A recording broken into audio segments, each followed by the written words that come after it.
2021 kita disambut oleh fenomena banjir di Kalimantan Selatan. Banyak warga mengungsi, banjir tidak kian surut, bahkan sampai merusak infrastruktur. Lalu satu pertanyaan yang marak muncul adalah, mengapa hal ini bisa sampai terjadi?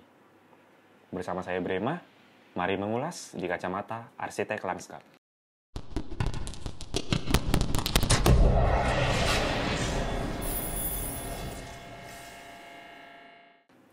13 Januari 2021, kita disuguhkan oleh fenomena bencana alam yang melanda Kalimantan Selatan, di mana banjir di Kalimantan Selatan ini terjadi dalam satu pekan terakhir yang menyebabkan berdampaknya korban dan juga warga yang masih hilang.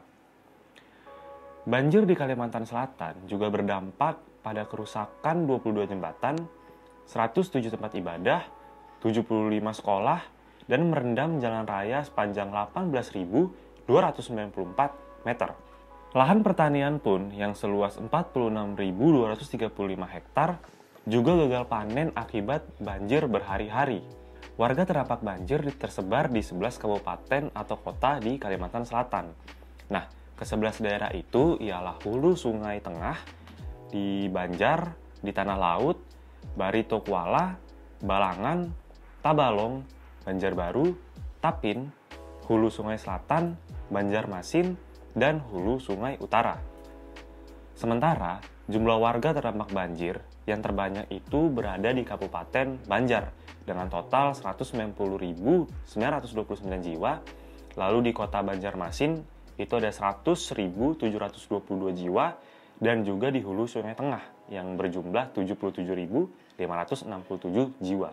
Teman-teman, menurut saya, jika dilihat, ini penyebab banjir bandang terjadi mungkin karena 3 faktor utama. Yang pertama adalah penurunan luas hutan di daerah aliran sungai. Pada rentang tahun 2009 sampai dengan 2011, itu terjadi peningkatan luas perkebunan sebesar 14% dan terus meningkat di tahun-tahun berikutnya. Itu sebesar 72% dalam kurun waktu 5 tahun saja. Nah, itu untuk daerah perkebunan. Sedangkan untuk daerah tambang, itu bukaan lahan meningkat sebesar 13% hanya dalam waktu 2 tahun saja. Nah, luas bukaan tambang pada 2013 itu ialah 54.238 hektar. Alhasil, kondisi di hutan di Kalimantan kini beralih menjadi lahan perkebunan. Nah, mungkin nih teman-teman, kalau disadari, ini pembukaan lahan atau perubahan tutupan lahan ini juga mendorong gitu loh, laju perubahan iklim global. Nah, karena Kalimantan yang dulu bangga dengan hutannya, itu kini telah berubah menjadi perkebunan monokultur sawit dan tambang batu bara. Dan hal inilah yang mungkin juga sedikit berperan untuk memicu terjadinya faktor yang kedua, yaitu curah hujan yang tinggi. Nah, curah hujan yang normal itu adalah 50 mm per hari di Indonesia. Maka jika curah hujan mencapai 174 mm per hari, hal itu tentunya akan menyebabkan bencana.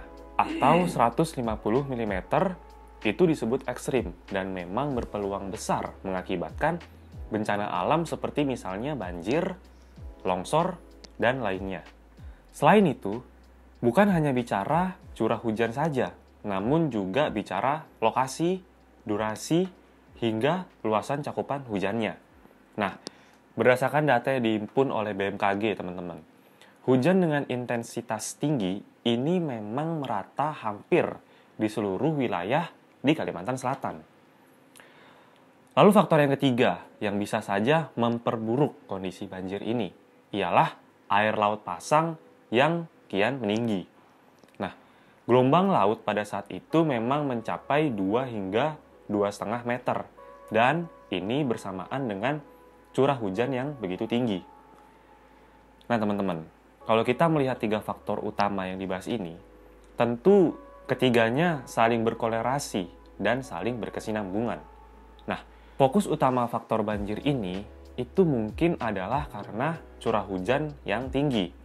Tetapi, perlu ada penelitian lebih lanjut. Mengapa fenomena curah hujan tinggi ini bisa terjadi? Terlebih, ini merupakan yang paling parah dalam kurun waktu 30 tahun. Ditambah dengan adanya survei data yang mengatakan hutan di Kalimantan kian berkurang. Belum lagi tentang permasalahan daerah aliran sungai yang perannya tidak bisa maksimal dikarenakan pembukaan lahan tambang kian banyak, sehingga bisa mempengaruhi tanah dan juga resapannya. Nah, intinya nih teman-teman, mungkin kita tidak bisa menyalahkan atau menyebut satu atau dua faktor saja. Nah, yang perlu diketahui di sini adalah bahwa fenomena bencana alam yang parah tentunya terjadi karena suatu rentetan perubahan wajah kota yang secara tidak sadar mempengaruhi keseimbangan ekologi di sekitarnya. Nah, pelajaran untuk kita semua, terutama para pengambil kebijakan ke depannya, agar wilayah-wilayah di Indonesia lainnya tetap seimbang dalam fungsi ekologis sehingga mengurangi resiko dari fenomena alam yang sering terjadi. Untuk teman-teman semua, jangan lupa untuk subscribe, like, komen, dan share video ini. Dan jangan lupa untuk menyalakan lonceng agar tidak ketinggalan video-video updatean baru dari Digilarts. Saya Brema, sampai jumpa di video selanjutnya.